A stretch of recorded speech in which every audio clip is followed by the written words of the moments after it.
Hello बच्चों, आज की वीडियो में हम भारतीय कलाएं चैप्टर के क्वेश्चन आंसर्स पढ़ेंगे। तो चलिए वीडियो शुरू करते हैं। भारतीय कलाएं पाठ किसके द्वारा लिखा गया है? ये पाठ संध्या सिंह द्वारा लिखा गया है। इस पाठ में लेखिका ने क्या बताया है? इस पाठ में लेखिका ने भारतीय कलाओं जैसे चित्रकला, संगीत कला आदि का बहुत ही सुंदर वर्णन किया है। और इस पाठ से हमें ये जानकारी भी मिलती है कि भारत की विभिन्न कलाएं किस प्रकार से विकसित हुई। हमारा भारत देश कैसा देश है? हमारा भारत देश विविधतापूर्ण और उत्सव धर्मी देश कहलाता है। इस देश में कला का संबंध त्योहारों, उत्सवों और जीवन के हर पहलू से होता है। कला का स्वर्ण युग किसे माना गया है? कला का स्वर्ण युग गुप्त काल को माना जाता है। ये कैसे कहा जा सकता है कि कलाओं की अपनी भाषा होती है? जिस प्रकार हमारी अपनी बोलचाल की भाषा होती है, उसी प्रकार कलाओं की भी अपनी एक भाषा होती है। जैसे हम अपने भावों और विचारों को अपनी भाषा में बातचीत के माध्यम से व्यक्त करते हैं, उसी प्रकार चित्रकारी, संगीत और नृत्य के माध्यम से हम अपने आसपास और प्रकृति को सामने रख सकते हैं। हमारी कलाओं को त्योहारों, उत्सवों से अलग करके क्यों नहीं देखा जा सकता है? हमारी कलाओं को त्योहारों और उत्सवों से अलग करके नहीं देखा जा सकता है। भारत में न जाने कितने त्योहार मनाए जाते हैं। विविधता ही हमारी पहचान है। जैसे अलग अलग संस्कृति और अलग अलग त्योहार हमारी पहचान है, वैसे ही अलग अलग कलाएं भी हमारी एक अनोखी पहचान है। और ये कलाएं जन्मोत्सव से लेकर शादी ब्याह, पूजा आदि कई चीजों से जुड़ी हुई होती हैं। अजंता की गुफाएं किस शताब्दी की हैं?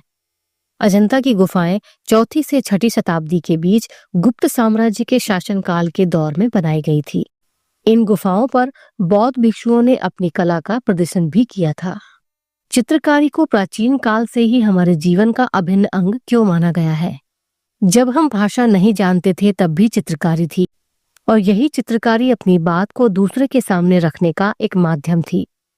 पुराने समय में अपने वातावरण, रहन सहन और भावों को मनुष्य अपने चित्रों के माध्यम से ही प्रकट किया करता था।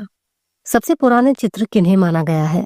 सबसे प्राचीन चित्रों के नमूने शैल चित्रों को माना गया है। ये चट्टानों पर प्राकृतिक रंगों से बने हुए चित्र होते हैं। इन चित्रों में जीवन की रोजमर्रा की गतिविधियों जैसे शिकार, नृत्य, संगीत, जानवर, युद्ध, सजावट की चीजें आदि सब कुछ दिखाई देता है। प्राचीन चित्रकला के प्रमाण कहाँ मिलते हैं? मध्य प्रदेश के स्थित भीमबेटका की गुफाओं में प्राचीन चित्रकलाओं के नमूने देखने को मिलते हैं। इन गुफाओं में शैल चित्रों के जरिए मनुष्य की उस समय की रोजमर्रा की जिंदगी को बहुत ही सुंदर ढंग से दिखाया गया है। संगीत कला का जन्म कब माना जाता है? भारत के प्राचीनतम संगीत का वर्णन वैदिक काल में मिलता है, और 5000 ईस्वी वर्ष पूर्व के समय को वैदिक काल माना जाता है। प्राचीन भारत में संगीत कितने प्रकार के होते थे?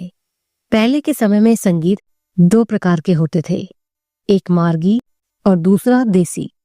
मार्गी संगीत धार्मिक समारोहों से जुड़ा हुआ था और नियम के अनुशासन से बंधा हुआ था, तो वहीं देसी संगीत लोक से जुड़ा हुआ था, यानी लोगों से जुड़ा हुआ था और लोक रुचि के अनुसार ही ये समूह में गाया जाता था।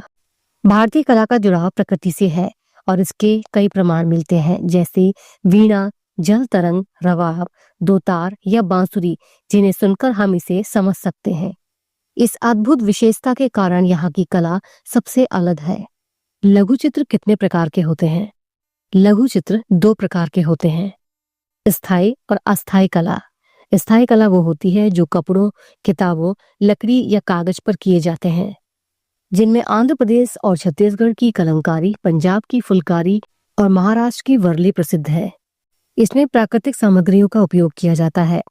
और अस्थायी कला वो होती है जिनमें कोहबर, एपण, अल्पना, रंगोली जैसी कलाएं बहुत ही प्रचलित हैं, और इन कलाओं का संबंध शादी, त्योहार और उत्सवों से है। शैल चित्र किसे कहते हैं? चट्टानों पर प्राकृतिक रंगों से बने हुए चित्रों को शैल चित्र कहा जाता है। भरतनाट्यम और टिप्पणी नृत्य क्या होता है? केरल के कुरुवांजी नृत्य को भरतनाट्यम का प्रेरणा स्रोत माना जाता है। गुजरात का टिप्पणी नृत्य समूह के साथ होता है। ये फसल की कटाई के बाद खलिहान में किया जाता है, यानी खेतों में किया जाता है। गुप्त काल को स्वर्ण युग क्यों कहा गया है? गुप्त काल को कलाओं के लिए स्वर्ण युग कहा गया है। अजंता और एलोरा की गुफाएं इस समय की कलाकृतियों के लिए विख्यात हैं। इस काल में भारत में संगीत, चित्र, साहित्य और नृत्य कला का सबसे अधिक विकास हुआ।